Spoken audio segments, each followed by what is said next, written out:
kulan ay isugu yimaadeen guddiga diinta iyo waqaafta ee baarlamaanka Soomaaliya ayaa soo dhaweeyay go'aankii dhawaan ka soo baxay aqalka sare ee baarlamaanka Soomaaliya waxaana kulankaasi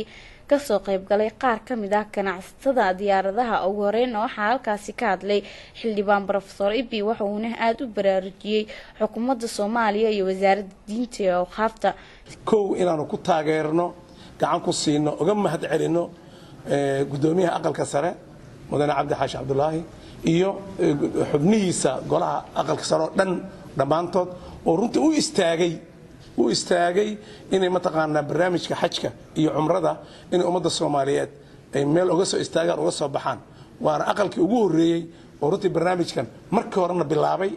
mataqaanaa dhaqaaqeeda bilaabay markii dambena taabagelinteedii ilaa uu ka soo saxay gudoomiyaha iyadoo qaraar ah haddana loo gudbiyay madaxweynaha Jamhuuriyadda Federaalka Soomaaliya mudane Maxamed Cabdullaahi Farmaajo iyo Ra'iisul Wasaare Xasan Khayre waxay ku socotaa official warqadda ka soo baxday aqalka sare Prime Ministerka Jamhuuriyadda Federaalka Soomaaliya Xasan Cali Khayre oo runtii laga codsaday in barnaamijkaas la dardar geliyo wasaaradda waqaaftan iyadoo ay cuskanayaan dhammaan qodobadii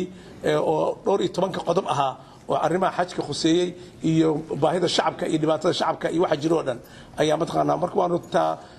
ku taageerinaa gacan baan ku siinaa waa ku sanadgareynaa sidoo kale waxa halkaasi ka hadlay xildhibaan Dhagajoon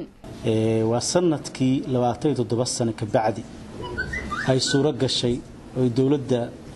uu hogaaminayo madaxweynaha Jamhuuriyadda Federaalka Soomaaliya Allah barakeeyo hogaaminayo Maxamed Cabdullaahi Maxamed Farmaajo uu suura galiyay in uu la soo wareego barnaamijkii xajka iyo umrada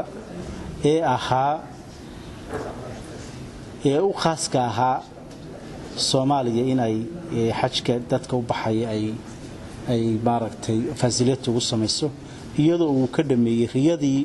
ummadda Soomaaliyeed ee ahayd inay mar arkaan xujayda Soomaaliya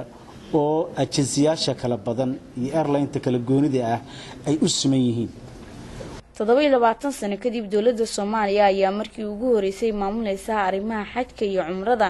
burburkii dalka oo ka dhacay kadib waxa ganacsatada Soomaaliyeed ay maamuleen arrimaha xajka iyo umrada Maryam Xuseen Jibriil TV-ga caalamiga ah ee SBS magaalada Muqdisho